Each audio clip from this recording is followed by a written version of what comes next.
Yay. Stuff and things. All right. You ready? Yep. All right, all right, all right.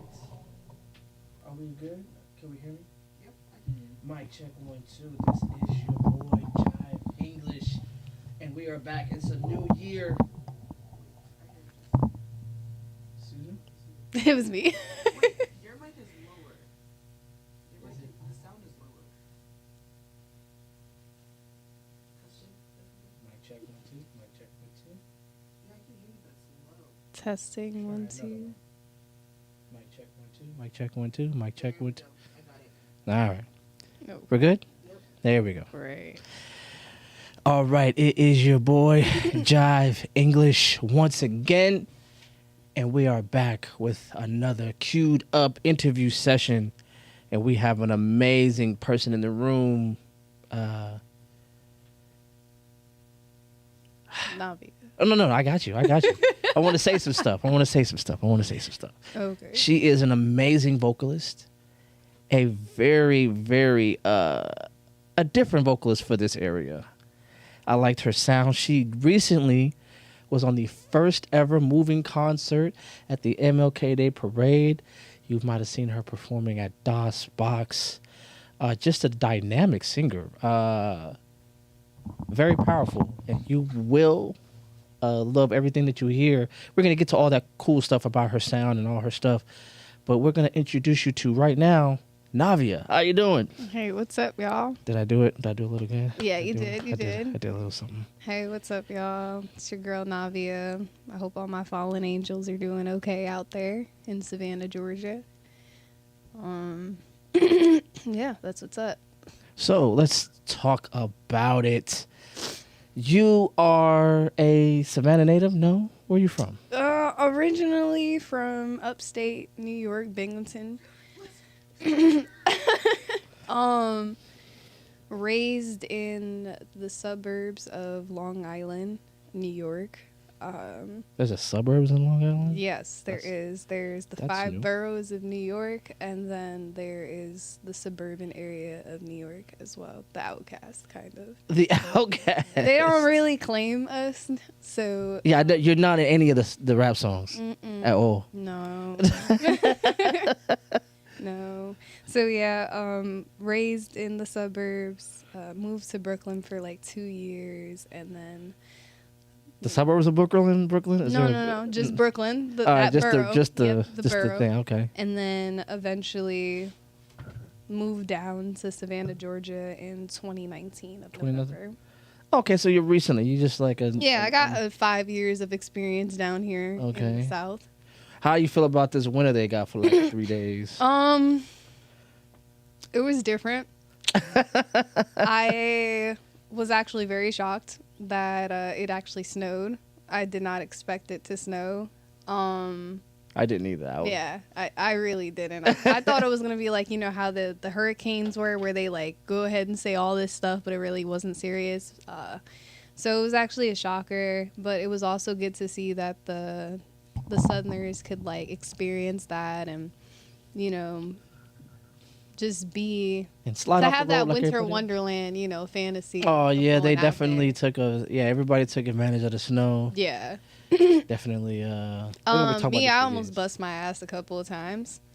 Did not appreciate You a that. New Yorker and you bust your behind. I mean, listen, y'all, when it started snowing, I was actually I was really pissed off because I was like, what is this sticky, this slushy, icy shit that is falling from the sky and hitting me in the face, you know? Or it was like that sleety stuff. Yeah, it was very annoying. And we don't usually get that. We get like soft snow when it hits. Yeah, yeah. And I was actually a little shocked. The snow that like has snowflakes. Yeah. Y'all didn't get snowflakes. But like when I did encounter, you know, the black ice scenery, and I was scared shitless, not gonna lie. But I've driven in New York, so it's like you get used to that stuff every once in a blue moon. It barely happens up there though. We're more prone to getting our cars stuck in the snow rather than sliding on black ice. Oh. Yeah.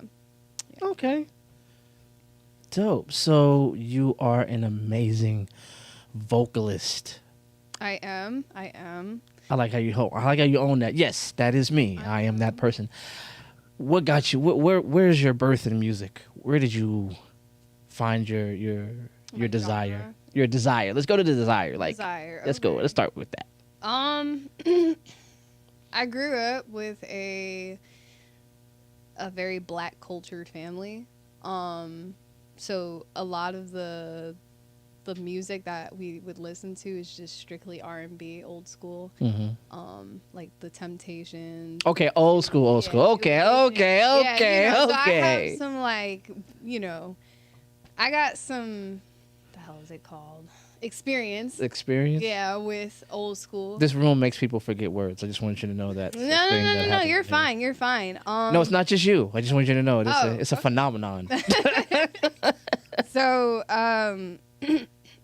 you know, just like living with that your entire life and experience and stuff. I really didn't get into the like alternative rock genre until like middle school. Like middle school was kind of like dubstep and all that good stuff, techno. But then like when I started to get into high school and, you know, more emotions started to be in tune, and obviously the teenager years started happening, I started to experience like old rock bands like Nirvana, Red Hot Chili Peppers. Red Hot Chili Peppers is Yeah, that's that group, boy. variety of like, you know, hardcore rock like System of a Down and Pierce the Veil and Sleeping with Sirens.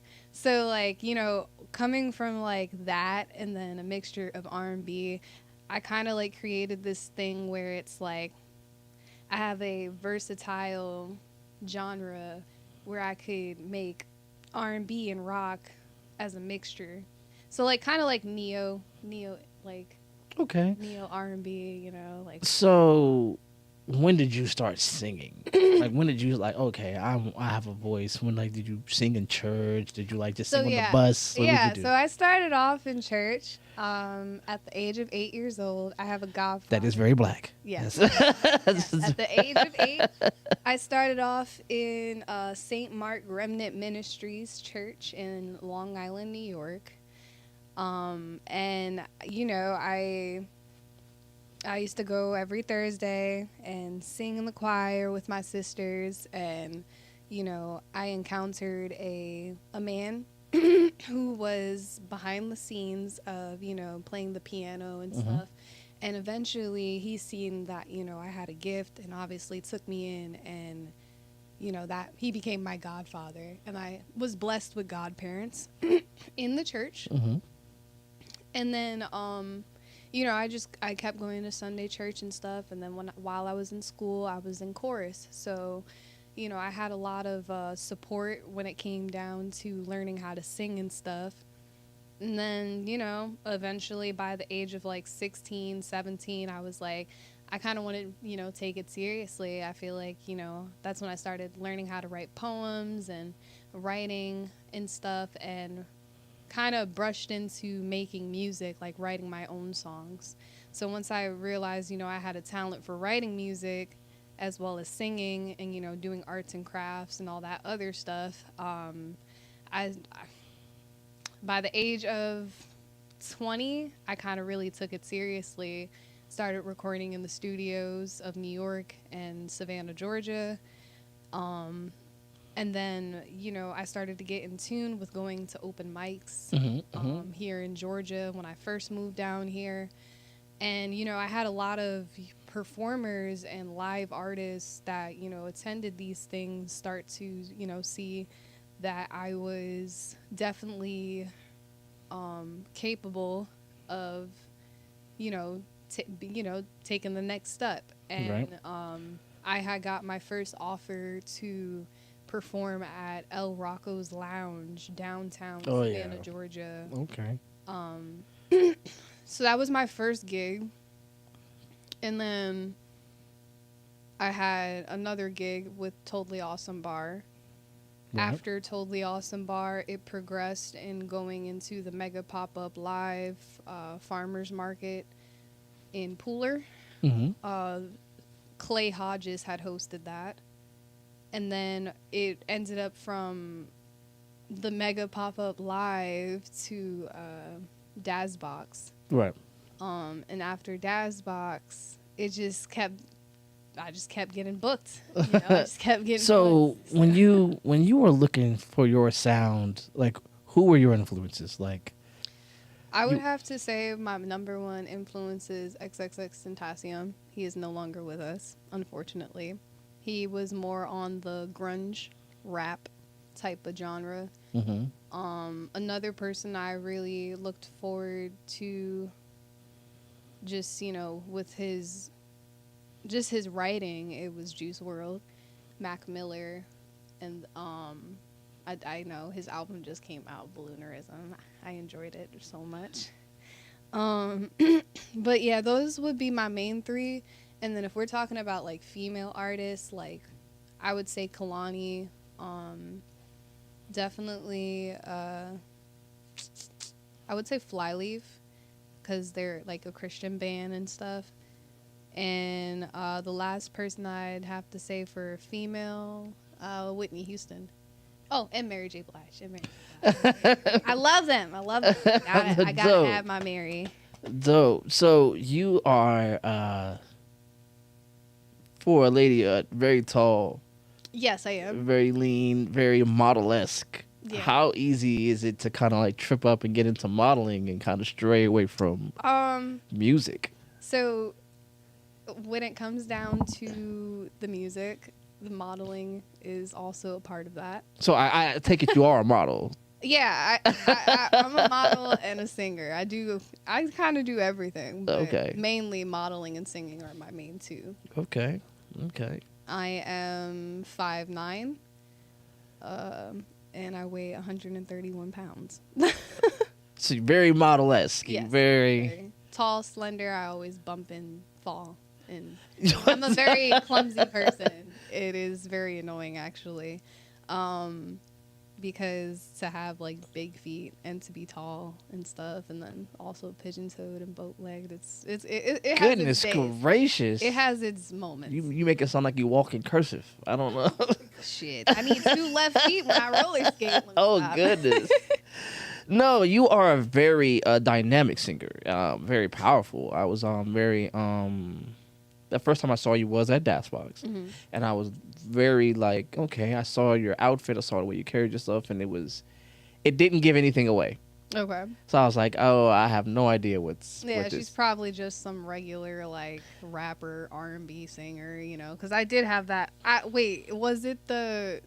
kind of leathery. Yep, number it was you had the on? it was the cowgirl outfit. Yeah. That's what you called that? Yep, that was the very blackish cowgirl outfit.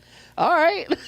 I wouldn't have used those words, but Yeah, I was trying to give like the old school rock type of vibe. It did. Yeah, like that it Y2K did. old Yeah, it did. I wanted to give like a little bit of Aaliyah, but a mixture of like Miley Cyrus. So, Those are some very eclectic crossovers. Yeah, I like know. you're using names and crossing them over that I would have never thought of. But that's dope because when you came in and you started singing, I think you grabbed a lot of attention. I did. And I think you did a very good job of taking the attention, not necessarily off of what you were wearing, but giving it a character. Mhm. And I was like, okay, so who is this person now? Yeah. Because that was very entertaining. You're a very entertaining artist. Thank you. When you are traveling back and forth to New York, back here to New York, is there any level of like I want to say like a cultural exchange? Do you feel like you're bringing something to Savannah that's not present here? I feel that Savannah, Georgia, definitely lacks with different versatile music. It is all one genre down here. If it's not rap, it's rock or country, and if it's not country and rock, it's rap. So that's it. There's no in between. there's no nuance in Savannah. Yeah, there's like no, and then there's the pop. I've seen a lot of pop and LGBTQ artists around, singing their hearts out and etc. So you kind of really just have to like try to figure out what type of genre you really want to be in, and that's where I come in. Unique, unordinary. Yeah, I mean, you're definitely unorthodox for sure, Okay. and got to appreciate it. What do you say now that you've been here for like 4 or 5 years and you've been performing the entire time?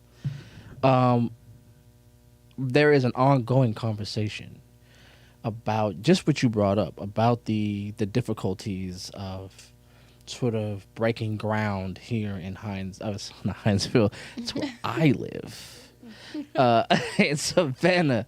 There's definitely some difficulties, definitely some challenges in trying to break ground and creating the camaraderie that kind of creates a culture around music that sort of gives. What are some of the challenges that you faced?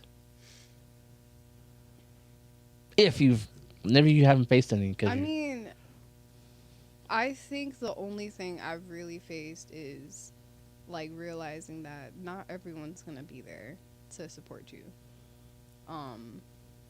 And it takes away from your emotional standpoint. I feel like that's the only thing I really struggled with.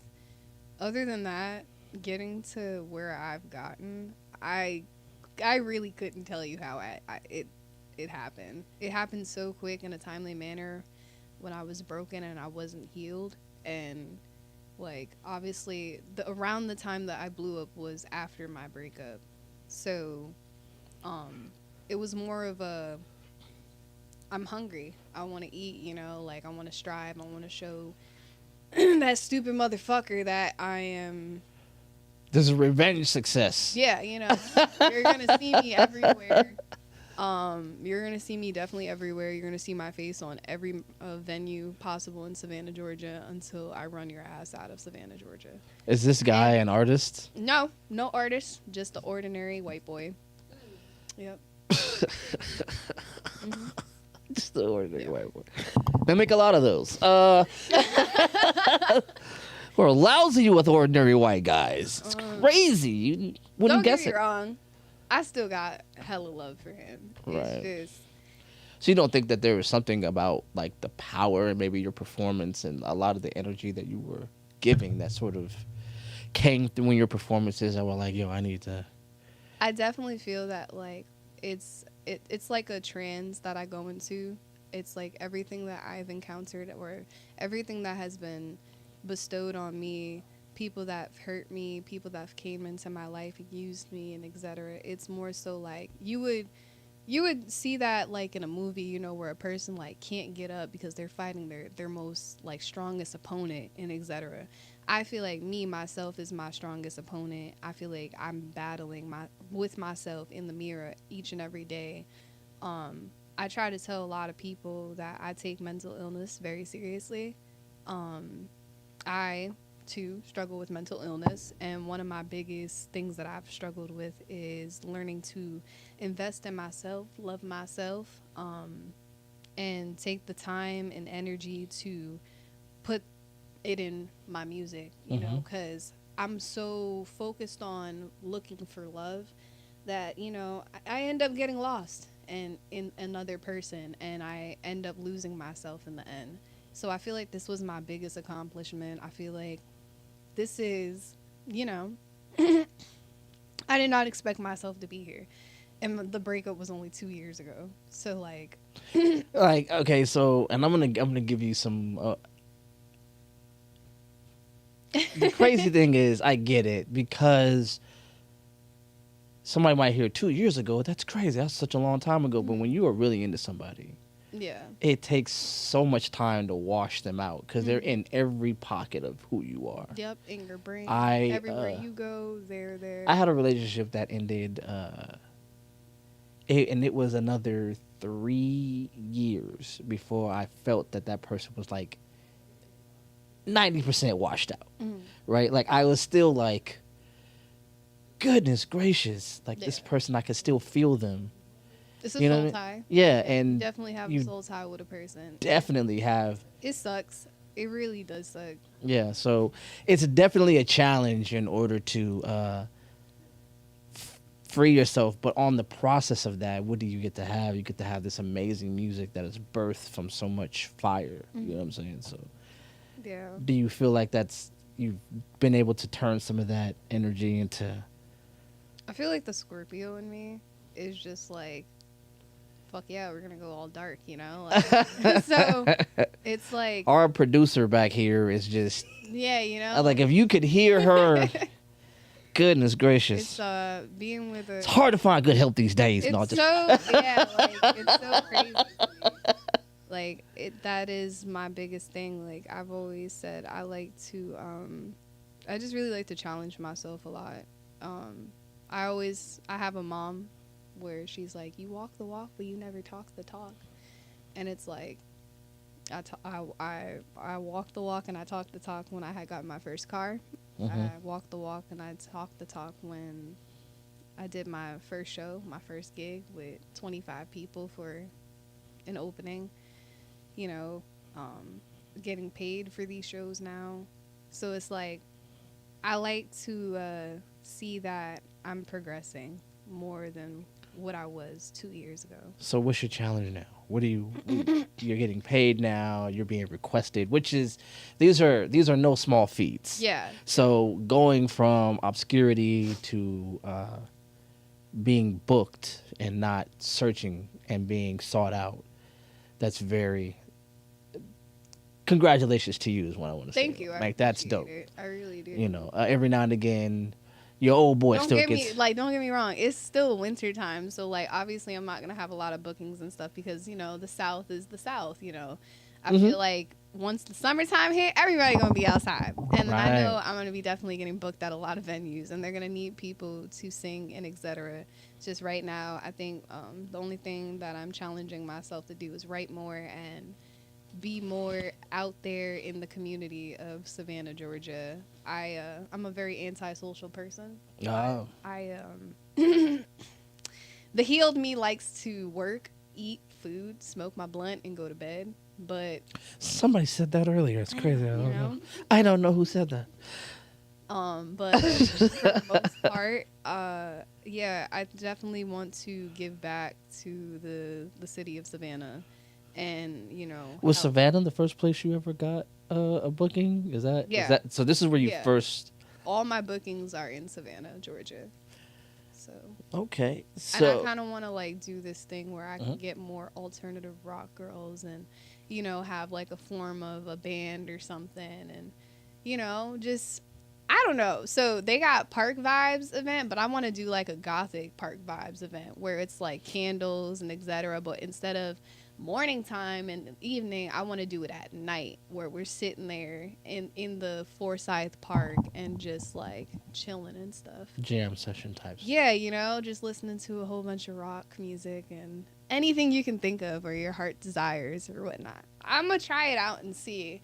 Can't promise everyone's going to, but I'm definitely looking into it. And then I'm also starting my podcast in February with my homegirl Mia. She is trying to put me out of business. What's the matter with you? No, of course not. Of course not. No. Our podcast would basically be just like our everyday lives of just talking, like what we go through, the stupid shit that we see. Okay. And just like what's going on with the world and what our thoughts are, you know. Not more so just my music and etc. I like to just chill. So what are you interested in when you're not interested in making What am I music? interested if I'm not making music? Video games. Okay. Gamer girl? I am always on Call of Duty Black Ops 6. For all you spawn killer son of a bitches, y'all can really kiss my ass. But yeah, just video games. I try to draw. I used to draw like crazy when I was like 16. So I'm trying to get back into that. Crocheting, I also like to do. Smoking weed, another one. You mean knitting? Is that what you mean? You mean knitting? No, like crochet, like crocheting. Yeah, crocheting. Yeah, crocheting. Yeah, it was definitely a callback. And just, I like to go to car meets too. I like to get out the house and So rent you're my like a car. social butterfly type of antisocial? Yeah, I'm extra introverted. Yeah, I think that's my son. I'm a sun in Scorpio, a moon in Capricorn, and a Cancer rising. So Hey, I know all that. So- I don't know shit about it. I just know that's my main three. so pay attention to me ignoring you. Is that how that works? I don't know. I don't know. Like, hear me out. Like it is I am a very I'm a very hard person to please. That is something I can admit about myself. What makes you hard to please? Cause I like to test a person. I like to test their loyalty before like really having them in my circle. So like This is like a blood oath or something? Like, what are you guys doing? it's more so, like that's kind of like how I would like portray myself. I always have my stinger up before I allow somebody to be in my circle. Mm-hmm. Like I have people that would try to be my friend and I don't know them from a can of paint, and it's more so like they'll see me, they'll smile and etc. And I keep it cool, calm, collected or whatnot. Mm-hmm. And I kind of like read a person's aura, and it's crazy because I believe I'm an empath. I could be. Like, you just get a funny feeling when you're around somebody, and like the aura is kind of off and etc. So me personally, I do a lot of deep diving, and So what does a loyalty test look like to get into the circle of Navia? If you can come to my show, like every gig that I've had from point A to point B, like I would say like, yeah, I really appreciate you, because I did not expect that. And I used to have a lot of people that saw me when I did my open mics and progressed and came with me along the way. So those are the type of people I keep around and etc. Any person that's ever helped me progress, like with my face on their screen and etc., I take them with me. But it's more so like I just like I'm not gonna respect you if I've ever had a fight with you, but like if we had a fight and I like really genuinely love you, I'm gonna give it another go. Like I have a best friend I got into a whole fist fight with, and we didn't talk for 2 months. And because she's a Leo, she's very hot-headed. When she's mad, she told me don't touch her because I was trying to comfort her, and basically we ended up fighting. But moral of the story is, those are people like if I have like a family. So you guys are friends now? Yeah, hell yeah, we're fucking friends. She Okay. blows my fucking phone up like every other day. I'm a very awkward person. Very awkward person. Hey, how are you guys? But yeah, I'm a very awkward person. I've had people that used to say like I was a bitchy person and a pricky person and just very bipolar, which I am. So they're not wrong. But like it's not like me per se. Sometimes, okay, so the old me, I used to like really like get an arousal for like starting shit with people, which I had to stop because one day Sounds like a very New York thing to do. yeah, So like this one might day I not actually be- met my opponent. I really met my opponent. Yeah. So this and- might not have anything to do with like the stars or constellation. This is just some 5 borough shit to do. This is No, just it's New not York New subway shit it's to not do. New York shit. I Yeah, can if- assure you. It's more so if a motherfucker starts with us, we gonna start with them. And You're not saying anything not gonna New lie. York. So Us New York people are very petty. Like, So- once we start, we gonna continue to keep going. You and see what I'm going and saying? going. You said about Leos and Tauruses. No. New York City. This is what I'm hearing. I'm hearing subway antics. All right, you guys are crazy. Love Okay, you guys. whoa. I love you Them guys be to the death. dancing crackheads that be waiting outside. Excuse me, I'm so sorry, New York, but it be them motherfuckers outside all the time. They be waiting and waiting and waiting. Nah, first of all, I just don't want you to throw too much shade on my tap dancing crackheads. they are willing to perform for their addiction. Like, all right, there is no difference between him. Because they need that money. They need that money. Anything, right. They do everything they possibly can for that money. See, like these down That's south why I crackheads, respect they're just on the side of the road with a sign. They're not even dancing. Nah, They're just out there with their sign and their pity. I respect New York. the person that they got that hustle. Yeah, I respect crackheads. I have had a full blown conversation at 2:00 in the morning downtown Savannah with a crackhead, and I'm was he a New York crackhead, like a transplant? no, like he was a very nice gentleman for a crackhead too, because I'm like, but I was just drinking or whatnot, and I came up to him because something told me. I said, I feel something. I need to speak to him. I spoke to him, right? And I had a full blown conversation. I'm like, what got you here? How did you get here? Are you thinking about changing your life and etc. And he talks to me or whatnot. So by the end of the night, by the time I was done talking to him, I had gave him $40.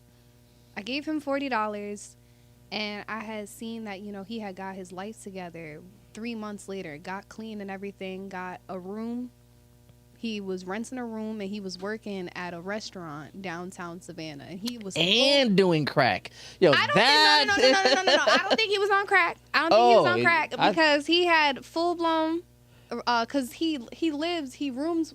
It was crazy. He rooms with my friend's producer, Fletcher Vaughn. I don't know if you guys know him, but he's a good producer. Like, he's produced tracks for like bigger artists like Frankie Smalls and etc. Okay. So but yeah, like, he got his life together, and I was totally proud of him. I was like, shit, there's some people who can't get up out off the streets and get their life together, but I feel like I came into their life and I spoke to them, and they helped a little bit. yeah, they progressed a little bit. So you got all your family still back in New York? My grandfather is the only person besides my cousins and my brothers that reside in New York. Where'd everybody else go? They all... Grandma's down here, but she moving to Missouri with my aunt. I have... Missouri. Yeah.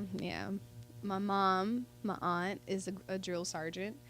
Oh, you're an Army kid? Yeah. So this makes sense now. See, now we're seeing all these influences from different environments. Or else have you lived Army brat kid? I'm an Army brat kid. Whoa. Army brat kid.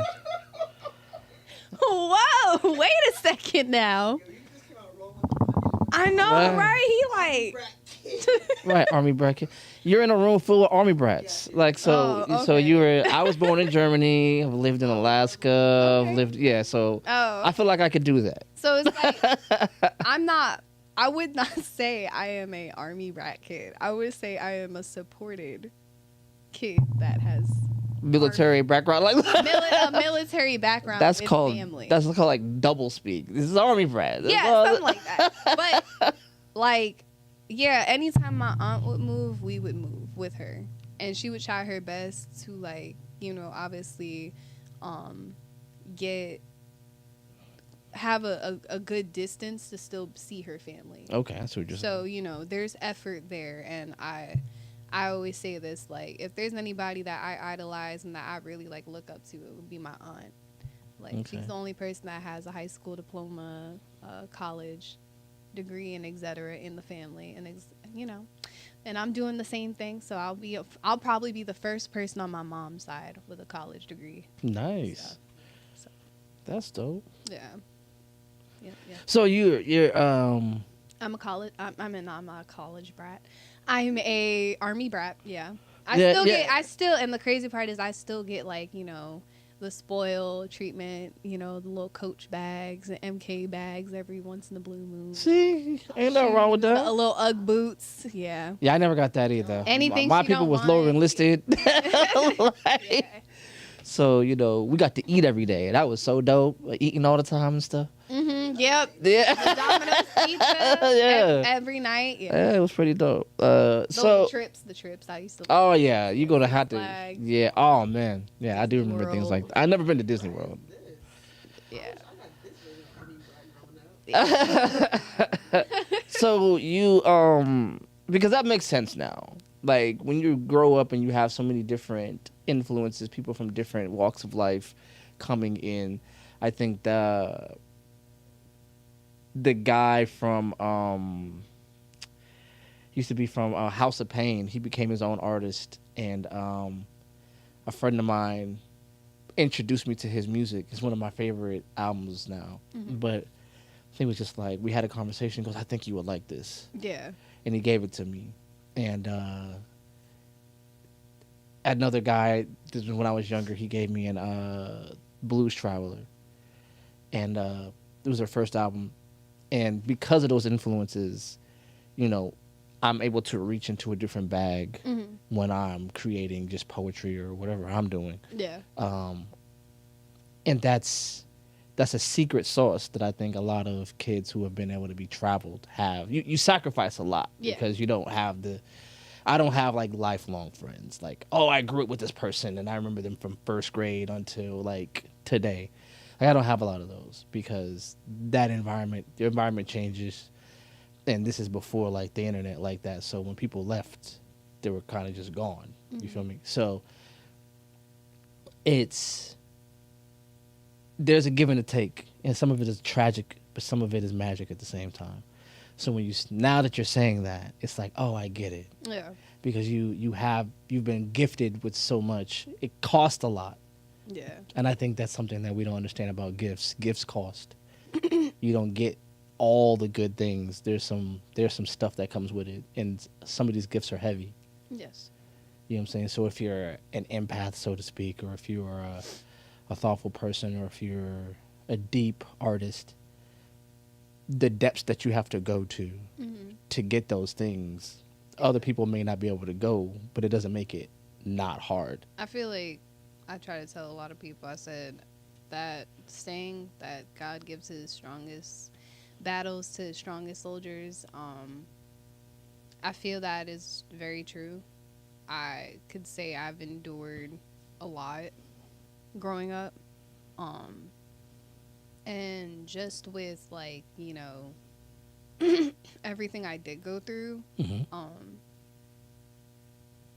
it is crazy, I would say, because it's like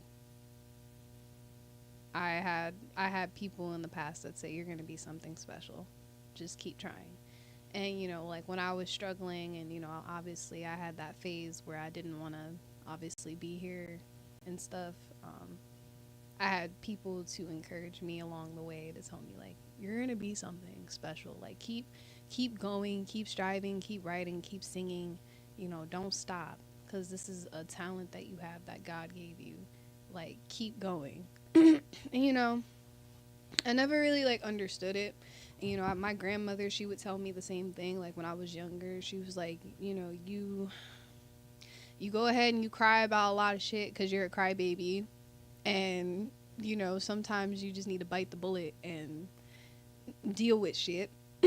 That's the old school saying, because you know, they never really had a lot of emotion and etc. growing up. I think what happens with older, because this is funny. I just The had to older come. generation. The older generations definitely had this concept that you had to be a little bit more resilient. You have to be able to take something and then be able to give it back. I had a conversation with somebody, and they were like, yeah, these athletes are so much faster, like in football. He's a football fan. Yeah. They're so much faster. He said, yeah, but you're not as fast as the guy that used to have to run that fast, get hit, and keep running that fast. You know, and then now you can't hit them that hard. You know, so there's, in our culture, I think and there's nothing wrong with this. I mean, things change. There is and I'm going to give this back to you. There's a push towards, you know, a sort of softness that doesn't really value, in my opinion, perseverance and enduring. Everything is kind of seen as a trauma, and something that is like, you know, horrific. And it's like there's certain days that are just hard. They're not necessarily traumatic. They're just hard. But that's where you build your character. Because if it was a cakewalk from here to success, you wouldn't respect it. Yeah. You know what I mean? So there's so many things that we kind of just want a clear path to, but the things that the things that happen along the way make you suitable for where you're going. Yeah. And I think a lot of us don't want to face a lot of those things because they are hard, they are heavy, and they do change the way you see the world. But I think maybe we're supposed to change. I don't think if you walk through this life and you see the world the same way you saw it the day you walked in it, I don't think you've seen anything. Yeah.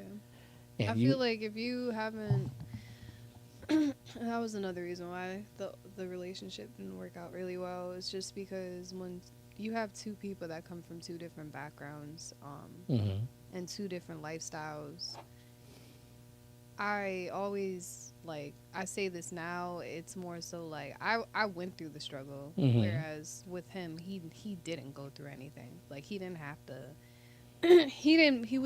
I was built off of survival, and he was built off of everything given to him. So realizing that, it was I'd say, yeah, I'm 100% built off survival, and I always used to, like, really walk on eggshells and stuff. I was the quiet kid. Like, growing up, I was I'm the middle child. Same. Yeah. And Yeah. So I didn't get good attention. I got bad attention. I would always show my ass in school. And my grandmother always used to have a ball with me and always have talks with me all the time. But I can't ever sit here and say that woman never tried or didn't try. And then there was just this one time where I got myself into a real gym. Got myself in real trouble. And, yeah, you know, she shipped my ass off with New York State and said, the hell with this. I'm sick of this shit. That sounds like a very I'm going to make you... Army brat thing. Same thing happened to me. You want to be a bad kid. I'm going to show you where bad kids go. That's a real middle child thing. Yeah, it's happened to me. I was actually I did the things that made my mom go, you gotta go. Yeah. I did the things. So my mom, like I said, I have 10 siblings. Good. I have 10 siblings. There's 11 of y'all? Yes. From one woman? Yes. Yes. So your last name is Hernandez. I don't want to do the stereotypical thing.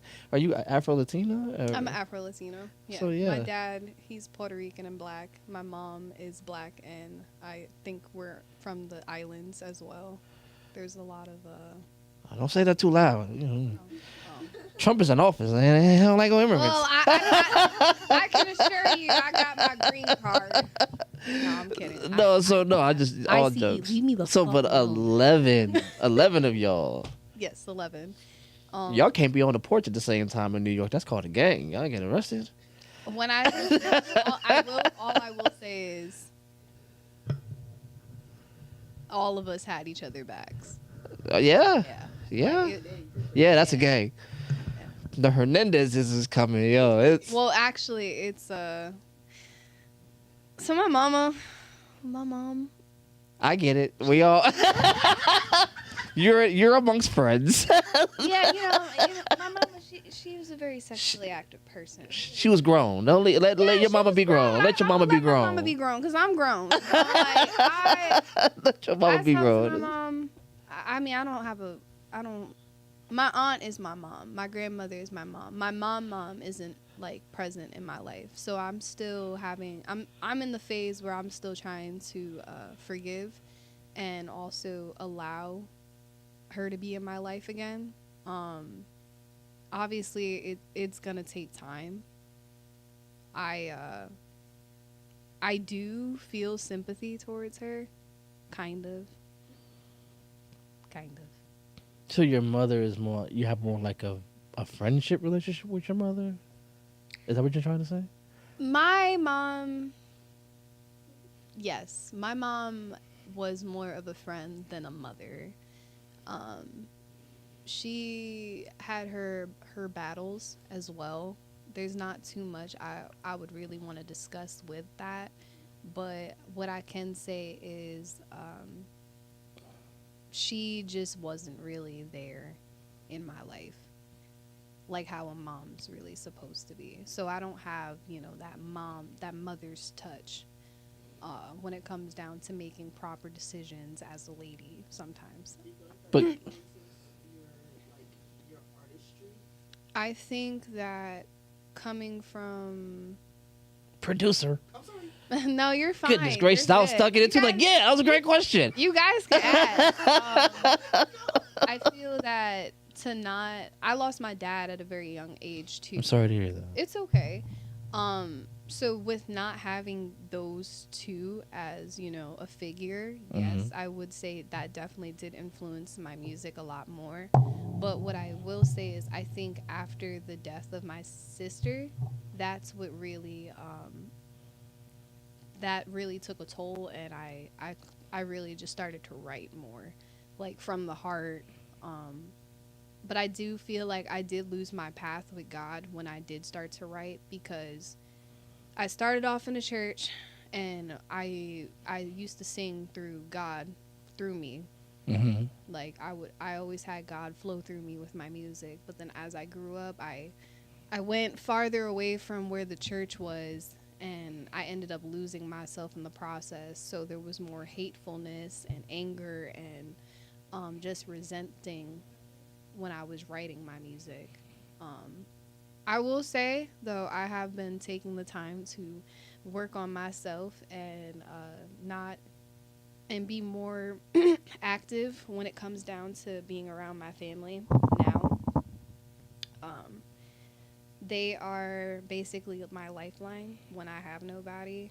I don't talk to them daily because everybody has, their own life. But even still, to not talk to them and, when the reunions and the family stuff come along, it's a bop. Like, it's a great feeling. Like, to be dancing Bad Bunny in the kitchen and having all the, like, chicken and drinks on the table. And, yeah. Okay. This has been one of the deeper, more vulnerable conversations that we've had here on Queu'd Up, the interview session.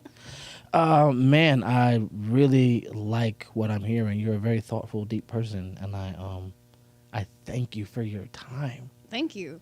It's been dope. Is there anything you want to say? We're about to wrap up. We're about to do the podcast here in a second, so you could like hang out for a second. We're gonna come back, and then we're gonna be like, there's gonna be a bunch of dope people in the room. We're gonna have a bunch of dope conversations.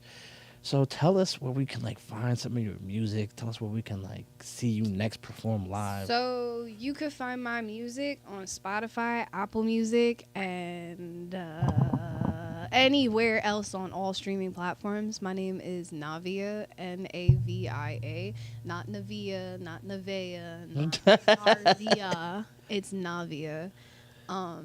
And yeah, you guys can check me out on Instagram as well. I'll be sure to drop everything in the comments, as well as let my former, people know where to find me. But you regular white boy, yeah, you're gonna definitely want to see. Yeah.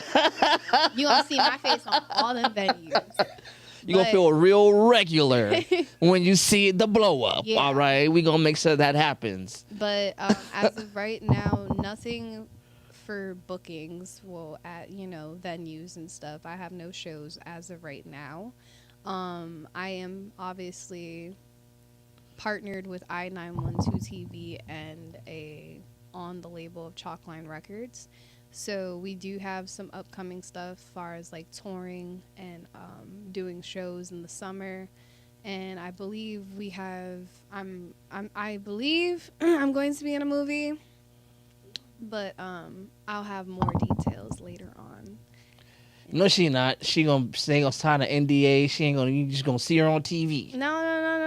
I promise. I'm gonna let you guys know. She gonna let y'all know from here. She gonna come coming. back to this podcast. We definitely. And we're gonna talk about it. Yo, it's been really dope talking to you. Well, I appreciate you guys. I love you. I love your vibe, man. It's been dope. This has been Queu'd Up, the interview session with Jive English and our amazing guest, Navia. Not Navia, not Navia. Well, yeah, and Navia. we start filming on the 8th, by the way, y'all. So Oh, wow. we're coming. We're coming. Peace out, y'all. Bye.